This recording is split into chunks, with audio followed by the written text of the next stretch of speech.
সাবধানতা অবলম্বন করুন। অনর্থক কথাবার্তা নিয়ে যেই সমস্ত মানুষরা বিবাদ করে, সমাজে ঝগড়া করে, ফ্যামিলিতে ঝগড়া করে, ওই লোকটা জাহান্নামে যাবে। আমি বলি, নবীজি বলছেন সমস্ত পাপের কারণে মানুষকে জাহান্নামে যেতে হবে। তার মধ্যে একটি পাপের কাজ হলো অহংকার করা, গর্ব করা। অহংকার মানব জীবনের এক জঘন্য স্বভাব, যা মানুষে আত্মোপলব্ধিকে ভুলিয়ে দেয়। মানুষ নিজেকে শ্রেষ্ঠ মনে করে এবং অন্যকে হীন, তুচ্ছ, ছোট মনে করে। কাজে ইসলাম ধর্মে অহংকার করা, গর্ব করা, নিজেকে শ্রেষ্ঠ মনে করা একেবারে হারাম। এ সম্পর্কে আল্লাহ রাব্বুল আলামিন কুরআন মাজিদের মধ্যে তুলে ধরছেন, ওয়ালা তামশি ফিল আরজি মারহা। আল্লাহ রাব্বুল আলামিন পৃথিবীর সমস্ত মানুষদেরকে আহ্বান করে বলছেন, ওয়ালা তামশি ফিল আরজি মারহা। হে পৃথিবীর মানুষ, তুমি পৃথিবীতে অহংকার করে চলো না, তুমি পৃথিবীতে নিজেকে শ্রেষ্ঠ মনে করে চলো না, নিজেকে গর্ব মনে করে, নিজেকে অহংকার করে তোমরা পৃথিবীতে চলাফেরা করো না। শোনো, অহংকার করে তুমি নিজেকে বড় ভেবে, নিজেকে শ্রেষ্ঠ মনে করে ইন্নাকা লান তাখরিকাল আরজা, তুমি পৃথিবীর জমিনকে ছিদ্র তোমার করার ক্ষমতা নেই। ইন্নাকা লান তাখরিকাল আরজা, তুমি অহংকার করে পৃথিবীর জমিনকে তুমি ধ্বংস করতে পারো না। ওয়ালান তাবলুগাল জিবালা তুলা, নিজেকে আমি ভাবলাম আমি খুব বড়, একবারে মৌলানা সাহেব বড় সব কিছু, নিজেকে বড় ভেবে, নিজেকে অহংকার ভেবে যখন আমরা জমিনে চলাফেরা করি, আল্লাহ রাব্বুল আলামিন বলছেন, বান্দা শোনো, তোমার কতটা ক্ষমতা রয়েছে। ওয়ালান তাবলুগাল জিবালা তুলা, তুমি যে নিজেকে বড় ভাবছো, তুমি পাহাড়ের উচ্চতাও পৌঁছাতে পারবে না। আল্লাহ রাব্বুল আলামিন অন্য জায়গায় বলছেন, লা জারামা আন্নাল্লাহা ইয়ালামু মা ইউসিররুনা ওয়া মা ইউলিনুন, এটা নিঃসন্দেহ যে আল্লাহ রাব্বুল আলামিন সব কিছু জানেন। মানুষেরা যা গোপনে করে এবং যা প্রকাশ্যে করে, আল্লাহ রাব্বুল আলামিন সব কিছু জানেন। তারপর আল্লাহ বলছেন, ইন্নাহু লা ইউহিব্বুল মুস্তাকবিরিন। হে পৃথিবীর মানুষেরা, তোমরা শোনো, তোমরা যতদিন দুনিয়াতে চলাফেরা করবে অহংকার করে চলবে না। কেন? ইন্নাহু লা ইউহিব্বুল মুস্তাকবিরিন, নিশ্চয় আল্লাহ রাব্বুল আলামিন অহংকারী মানুষকে ভালোবাসেন না। নিশ্চয় আল্লাহ রাব্বুল আলামিন দাম্ভিক, গর্বকারী, অহংকারী মানুষকে পছন্দই করেন না। আল্লাহ রাব্বুল আলামিন এর হযরতে লোকমান আলাইহিস সালাম, তিনি তিনার ছেলেকে যখন নানা রকমভাবে এক পর্যায়ে উপদেশ দিয়েছিলেন, সে উপদেশগুলির মধ্যে হতে একটি উপদেশ ছিল কি, লোকমান হাকিম তার ছেলেকে বলছেন, ইয়া বুনাইয়া, হে আমার আদরের ছেলে, ওয়ালা তুসাইর খাদ্দাকা লিন-নাস, হে আমার আদরের ছেলে, তুমি পৃথিবীতে যত দিন বেঁচে থাকবে তুমি কোনো মানুষকে অহংকার বশত তুচ্ছ মনে করবে না, ছোট মনে করবে না, হীন মনে করবে না।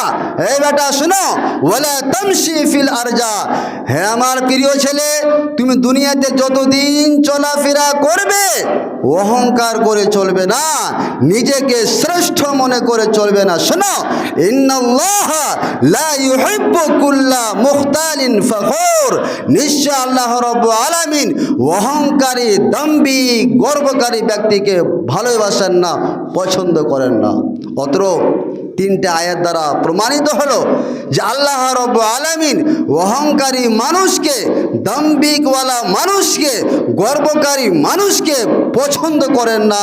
অত্র তিনটে আয়াত দ্বারা প্রমাণিত হলো। শুনুন, আল্লাহ রাব্বুল আলামিন মানুষকে সৃষ্টি করেছেন, সবাইকে সৃষ্টি করেছেন, কাউকে সাদা, কাউকে কালো, কাউকে আবার খাটো, কাউকে আবার লম্বা, কাউকে আবার ধনী, কাউকে আবার গরিব।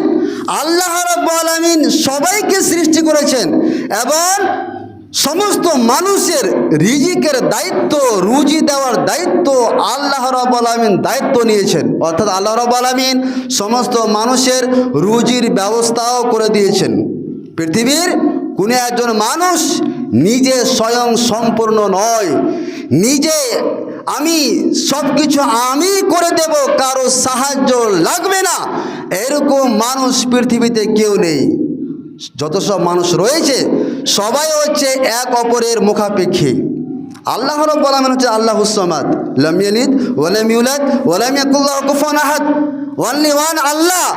তাছাড়া পৃথিবীর কোনো মানুষ হয়ে নিজে স্বয়ং সম্পূর্ণ নয়, নিজে আমি সব কিছু করে দিব, হামবাড়া করতে আমি সব কিছু জানি, আমি সব কিছু করে দিব, কোনো মানুষের ক্ষমতা নাই, অপরের সাহায্য লাগবেই।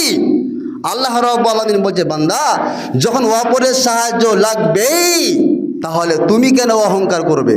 তোমার কি আছে, তোমার কি রয়েছে? তোমাকে অহংকার করে দুনিয়াতে চলতে হবে, তোমাকে নিজেকে শ্রেষ্ঠ মনে করে চলতে হবে। তোমার কি আছে?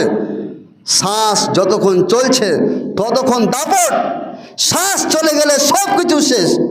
আল্লাহ রাব্বুল আলামিন নবী মুহাম্মদ সাল্লাল্লাহু আলাইহি ওয়াসাল্লাম এক হুঁশিয়ারি বাক্য বলেছেন। কি কথা?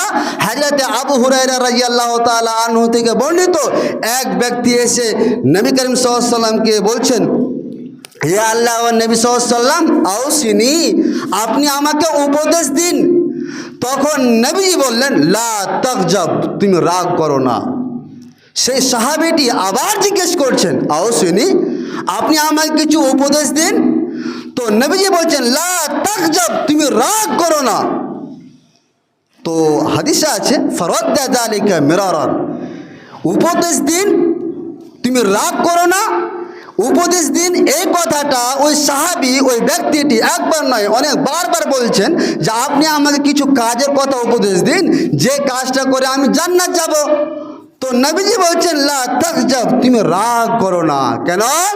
রাগ এই বৈশিষ্ট্যটা অহংকারী মানুষের, অহংকারী ব্যক্তির রাগ হয় কথায় কথায়। ধরুন আমি একজন হেডমাস্টার, এবার আমি আমার অধীনস্থে যতগুলো মাস্টার কাজ করছে, তারা যদি কিছু একটা ভুল করলে আমি রেগে গেলাম, এটা হচ্ছে অহংকারী। আমি রাখতে পারি না, হ্যাঁ, রাগার একটা সীমা আছে, কিন্তু একটুখানি ভুল করেছে আমি রেগে গেলাম, চলবে না। একজন দায়িত্ববান মানুষ, গ্রামের সর্দার, মোড়ল, মেম্বার, প্রধান, যতজন রয়েছি আমরা, যতজন দায়িত্ব রয়েছেন, দায়িত্বের অধীনস্থে, দায়িত্ব মানুষের অধীনস্থে যে সমস্ত মানুষেরা রয়েছে, একটু ভুল করলে যদি মোড়ল রেগে যায়, একটু ভুল করলে যদি মেম্বার রেগে যায়, একটু ভুল করলে যদি প্রধান রেগে যায়, এ হচ্ছে অহংকারী। অহংকারীর বৈশিষ্ট্য হচ্ছে কি? রাগ করা, কথায় কথায় রাগ করে নেবে। ওই জন্য নবীজি বললেন, ওই সাহাবীটিকে উপদেশ চাইতে আসলেন, নবীজি বললেন, লা তাগজাব, তুমি রাগ করো না। এবং সমাজে যখন কোনো মানুষ আমরা এক অপরে ভুল করে থাকি, ক্ষতি করে থাকি, তখন আমরা আছাড় দেওয়ার চেষ্টা করি, তাকে আছাড় দেওয়ার ইচ্ছা হয়। কেন? আমার শক্তি বেশি, আমার পাওয়ার বেশি। নবীজি আমরা বলছেন, লাইসা শাদীদু বিসুরাতি, শোনো, ওই ব্যক্তি শক্তিশালী নয় যে ব্যক্তি অন্য মানুষকে আছাড় দিয়ে ফেলে দিতে পারে। অহংকার, আমার তাকে কে বড় আছে, আমি তো বড়, আমি তো শ্রেষ্ঠ। এবার নিজেকে অহংকার মনে করে আমি যা করব তাই হবে, আমি যা বলবো তাই হবে, এবং সেটাকে অহংকার বশত চলতে গিয়ে কোনো অধীনস্থ মানুষ যদি ভুল করেছে বা কিছু করেছে, ওকে আমরা অনেক রকমের গাল মন্দ দিয়ে দিই, অনেক রকমের ঝাড়ন দিয়ে দিই, অনেক রকমের কথা শুনিয়ে দিই, এমনকি আমরা মারতে হাতও উঠিয়ে দিই। তো নবীজি বলছেন, লাইসা শাদীদু বিসুরা, ওই ব্যক্তি শক্তিশালী নয়, ওই ব্যক্তি শক্তিশালী হতে পারে না যার শক্তির পাওয়ারে, যার ক্ষমতার পাওয়ার, যার শরীরের পাওয়ার এতটা রয়েছে যে আমি আছাড় দিয়ে ফেলে দিলাম। নবীজি বলছেন লাইসা শাদীদু বিসসুরা, ওই ব্যক্তি প্রকৃত শক্তিশালী নয়। শক্তিশালী হলো কোন ব্যক্তি? ইন্নামা শাদীদুল্লাযী ইয়ামলিকু নাফসাহু ইনদাল গাদাবি, প্রকৃত পক্ষে ওই ব্যক্তি হলো শক্তিশালী যে ব্যক্তি রাগের সময়ে নিজেকে কন্ট্রোল করতে পারে, যে ব্যক্তি রাগের সময়ে নিজেকে সংযত রাখতে পারে, সে হচ্ছে প্রকৃত শক্তিশালী। তাহলে বোঝা গেল যে ওই ব্যক্তি শক্তিশালী নয় যেই ব্যক্তি প্রকৃত পক্ষে কোনো মানুষকে আছাড় দিয়ে ফেলে দিতে পারে। প্রকৃত পক্ষে ওই ব্যক্তি শক্তিশালী যেই ব্যক্তি রাগের সময়ে নিজেকে কন্ট্রোল করতে পারে, এই মানুষটাই হচ্ছে প্রকৃত শক্তিশালী। একদা এক সময় নবী করিম সাল্লাল্লাহু আলাইহি ওয়াসাল্লাম সাহাবীদের উদ্দেশ্যে বলছেন, হে আমার সাহাবীরা শুনো, আলা উখবিরুকুম বিআহলিল জান্নাহ, আমি কি তোমাদেরকে জান্নাতি লোকের কথা বলবো না? সাহাবীরা বলছেন, অবশ্যই আল্লাহর রাসূল বলুন। নবী আমার বললেন, কুল্লু জাইফিন মুতাজাফিন, ওই লোকটা হচ্ছে জান্নাতবাসী। সমাজে যে লোকটা অসহায়, যে লোকটা একবারে তুচ্ছ অসহায় মানুষ, সরল মানুষ, যেই মানুষগুলোকে সমাজের উচ্চমানের মানুষেরা হীন মনে করে, তুচ্ছ মনে করে, আরে ওর কি দাম আছে, ওই লোকটা যাবে জান্নাতে। নবীজি আমার আবার বলছেন, হে আমার সাহাবীরা, আলা উখবিরুকুম বিআহলিন নার, আমি কি তোমাদেরকে জাহান্নামী কথা বলবো না? জাহান্নামী লোকের কথা কি বলবো না? কারা জাহান্নামে যাবে এই বিষয়টা কি আমি তোমাদেরকে জানাবো না? সাহাবীরা বলছেন, অবশ্যই আল্লাহর রাসূল বলুন। নবীজি আমরা বললেন, কুল্লু জাওয়াজিন জানিমিন মুতাকাব্বিরিন, ওই সমস্ত মানুষেরা জাহান্নামে যাবে যে সমস্ত মানুষেরা অনর্থক কথাবার্তা নিয়ে ঝগড়া করে, অনর্থক কথাবার্তা নিয়ে বিবাদ করে, অনর্থক একবারে ফালতু কথা। উদাহরণস্বরূপ, আপনি বাড়িতে নেই, আপনি বাড়িতে আসলেন সন্ধ্যার টাইমে, সকালে কোথায় গিয়েছিলেন, সন্ধ্যা আসলেন, আসার পরে আপনার বউ বলেছে, আপনার মা আমাকে এ বলেছে, অমুক বলেছে, ধুমুক বলেছে, আপনি এবার আপনার মায়ের সাথে অনর্থক ঝগড়া লাগিয়ে দিলেন, একবারে ফাটাফাটি, একবারে ফাটাফাটি। কাশ্মীর আর আপনার ওই পাকিস্তানের যুদ্ধ করে দিলেন আরম্ভ নিজের মায়ের সাথে। আপনাকে ভাবতে হতো, আপনি তো জ্ঞানবান মানুষ, আপনি পুরুষ মানুষ, একটা মহিলা, যে মহিলার অর্ধেক জ্ঞান, তার কথা শুনে আপনি আপনার মাকে গালি দিবেন কেন? তার কথা শুনে আপনার বাবাকে আপনি গালি দিবেন কেন? ও তো অর্ধেক জ্ঞানের মহিলা, ও তো অর্ধেক মাইন্ড। ও যতই শিক্ষিত হোক, আপনাদের মুখ্যমন্ত্রী যতই হোক, মুখ্যমন্ত্রী মাননীয়া মমতা ব্যানার্জি যতবার মুখ্যমন্ত্রী হোক, একটা পুরুষ থেকে তার অর্ধেক জ্ঞান। ওই জন্য দেখবেন সমাজে বর্তমানে চাকরি নাই, কেন নাই? অর্ধেক জ্ঞান, অর্ধেক জ্ঞান। যে বিয়ে করেনি ও ফ্যামিলির মর্যাদা কি বুঝবে? আর ওই লোকটাকে আমরা ফের সাপোর্ট করি। আজকে ও রাজনৈতিক ব্যাপারে আমি যাচ্ছি না, আমি এতটুকু আপনাকে বলছি যে আপনার স্ত্রী অর্ধেক মাইন্ডের মহিলা, ওই মহিলাটার কথা শুনে আপনি আপনার নিজের মাকে, নিজের বাবাকে নানা রকমভাবে আমরা কথা শুনিয়ে দিই। সাবধানতা অবলম্বন করুন। অনর্থক কথাবার্তা নিয়ে যে সমস্ত মানুষরা বিবাদ করে, সমাজে ঝগড়া করে, ফ্যামিলিতে ঝগড়া করে, ওই লোকটা জাহান্নামে যাবে, আমি বলি, নবীজি বলছেন। তারপরে বললেন, জানিমিন মুতাকাব্বিরিন, ওই লোকটা জাহান্নামে যাবে যে লোকটা বদমিজাজি, অহংকারী, বদমিজাজ।